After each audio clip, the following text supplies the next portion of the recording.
I'm Troy Kirby with MLT News with a quick look at the 2021 Washington State Legislative Session.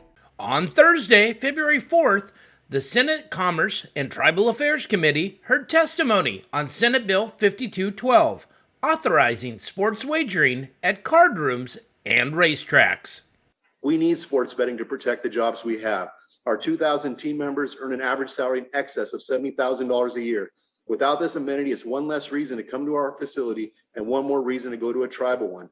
This irresponsible legislation seeks to allow sports betting into every community in Washington to the benefit of out-of-state interests. If passed, this legislation would cause real and lasting harm to the tribes and to the state's economy.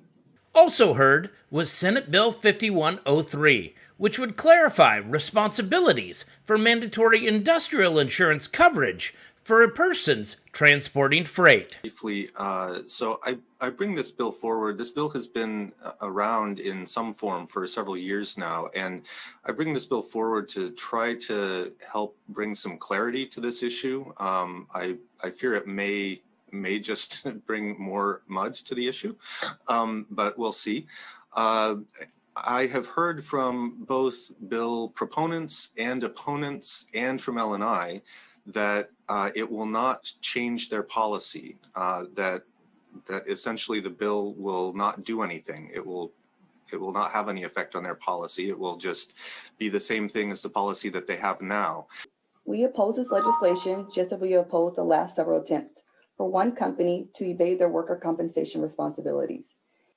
Is it up to me to pay workers' comp if I'm a one-man business? Because we have businesses all across this state that are just single people that have their business license and do all the things, and I don't think they necessarily fall under workers' comp.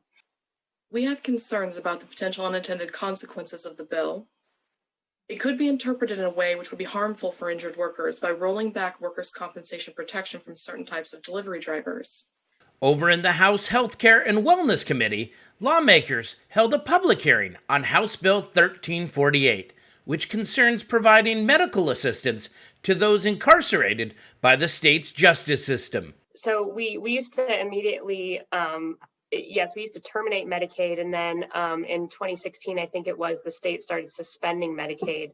The issue specifically is that we suspend Medicaid the day somebody enters a local correctional facility, and the overwhelming majority of our folks cycle in and out frequently of our local correctional facilities for very short stays. So I spent a lot of this last interim really focused on jail reentry.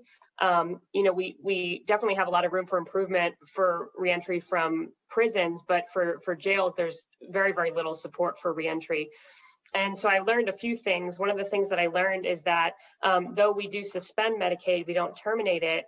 It takes about 48 to 72 hours to get the Medicaid turned back on when a person releases. And that's causing all sorts of problems for people who are releasing from custody and trying to get access to services. We've heard all sorts of narratives of people showing up at the pharmacy to pick up their mental health medication or their buprenorphine, their Suboxone, and getting turned away because their provider one is not updated. People are trying to get into same day appointments or next day appointments, and they're not able to see anybody because their Medicaid is not updated. It also creates barriers when we're trying to do direct transfers to inpatient facilities, inpatient behavioral health facilities, for example. One of the negative consequences of working so well with Representative Davis, the Healthcare Authority, and the MCOs and others is Representative Davis takes all the great talking points that I had intended to use for this bill.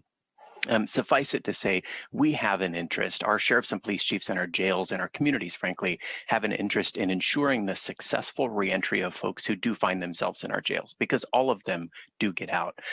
Thank you for watching the Daily Legislative Report by MLT News, covering the 2021 legislative session.